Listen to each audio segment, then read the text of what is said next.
Noam Chomsky had some thoughts on Bernie's campaign that I wanted to share with you. It's interesting because I thought I was the only one saying this, but apparently that's not true. Here's a question for you, Noam. During the race, up until the South Carolina primary, and especially the eve of Super Tuesday, when the party came behind Biden a couple of days later, basically the start of March, up until then, with Bernie having won a lot of those first primaries, the popular vote or the number of delegates in the first three races, leading in the national polls, being called the front runner. What were you feeling at the time? Were you amazed? Were you surprised that a self-declared socialist could be leading in the race for the Democratic presidential nomination in 2020? I was surprised, and I've always been a little skeptical about using the term socialist. You don't think Bernie is a socialist? Bernie, take a look at his policies. So what are his main policies? Universal health care, free higher education. Can you think of some other countries that have universal health care? Can you think of any countries that don't have it? Free higher education. Practically every country. The ones that do best in the international competitions, Finland, Germany, right south of the border, where I am, Mexico, poor country, high quality, higher education, free. So what Sanders is saying, let's rise to the level of other societies. Is that a radical position? Is it wise to use what in the United States, alone in the world, is a scare word when you advocate those positions? Remember, this is the United States. I don't know of any other country where the word socialist is regarded as any different from Democrat or something like that. But the United States is off the spectrum in this respect. You have to deal with the world as it exists. All right, so the first thing I'll say is it's actually true that among Democratic voters, it's over 50% who are totally fine with the word socialism and even might describe themselves as socialist. That was, some of the polling that came out at the end of the election cycle, that it is over 50% of Democrats that are fine with that. Democrats are actually a little bit more comfortable with socialism than capitalism. But even given that fact, let me tell you why Noam Chomsky is definitely correct. Would Bernie Sanders have lost any youth support if he didn't call himself a democratic socialist?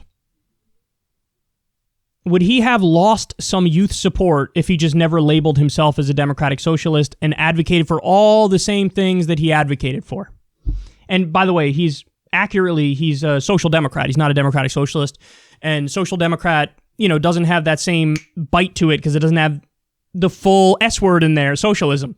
So hypothetically, if Bernie Sanders changed nothing about his campaign but didn't call himself a democratic socialist, would he have lost any youth support? My contention is probably not. I don't think he would have lost it because with the younger people, it is more about just the policy, and the policy is clear: Medicare for all, free college, living wage, ending the wars, so on and so forth.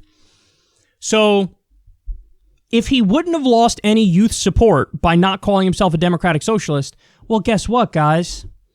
The group of people that obliterated Bernie was the older voters. When you get to the 50 and over vote, they came out in droves, and they came out almost only for Joe Biden. It was like 80-20 or thereabouts. So what Bernie needed to do was chip away and maybe only lose the older vote 60-40. So he needed more older voters to be comfortable with him. So how do you get those older voters to not be totally terrified by your existence and to not, crush you at the polls? Well, one of the things is, don't scare the hell out of them by using one of the terms that scares the hell out of them. Now, I know that there are many people in my audience who might not like this, but guys, I think it really is a tiny trade-off to actually get the policies that we want to just give up on labeling. Because who cares? I don't care what we label ourselves. Because we could describe ourselves a million ways anyway. We could describe ourselves seriously as moderates because the American people agree with these left-wing positions on everything. So that's moderate then. That's the definition of moderate. So we shouldn't fall in love with a label and care about sticking to that label over winning. I'll give in completely on labeling. You can call me whatever the hell you want to call me as long as we actually get the power and then get these policies implemented.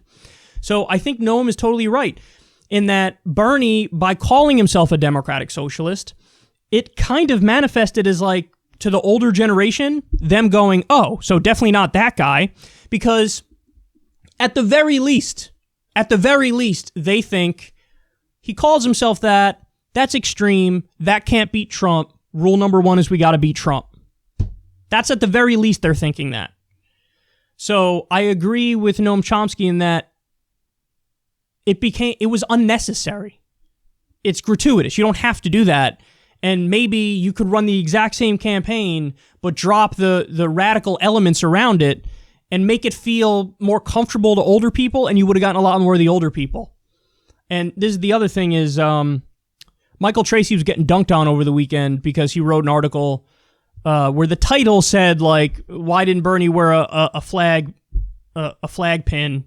And in the article, he says, no, it's not just about the flag pin. My point is more broadly that, in left-wing circles, if they embrace patriotism, it would help them a lot more electorally. I think that perhaps Michael Tracy was overstating it, which is why people were, kind of dunking on him. But broadly speaking, as a strategic approach to, fully embrace patriotism, I do think that has the effect of getting older people more likely to support your agenda, even though it's a strong left agenda. And also maybe getting more independents, maybe getting more rural support, and maybe chipping away and getting more Republicans. It reminds me of the tweet that somebody sent to Jimmy Dore when it looked like the Trump administration was going to do UBI, and Jimmy said something like this: "Is Trump going to implement socialism?"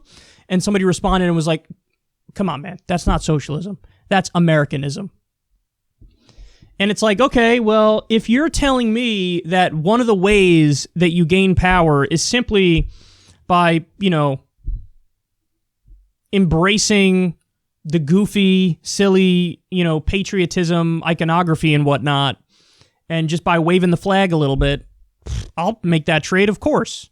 And I do love my country as much as, we've done terrible things in this country and nuke civilians in Japan and torture, and I can go on and on. But hey, Martin Luther King is also as American as apple pie.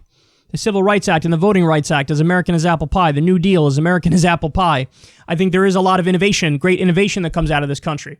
So I'm not asking for the check. I love my country. So if one of the things that would help the left electorally is Bernie dropping that label, and kind of the left saying, no, actually, we are the mainstream, and that's proven in the polls, and also an embrace of patriotism, I see those as just tiny trade-offs to do what we should do, which is get Medicare for all, get free college, get a living wage, end the wars, and all these things. And it looks like this is an area where Noam Chomsky agrees with me that it's a little bit, here's the term I'm going to use for it, it's a little bit of self-disenfranchising.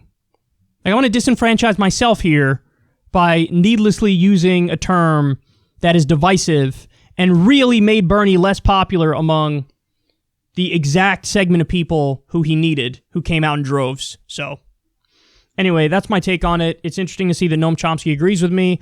I wouldn't have guessed that he would have.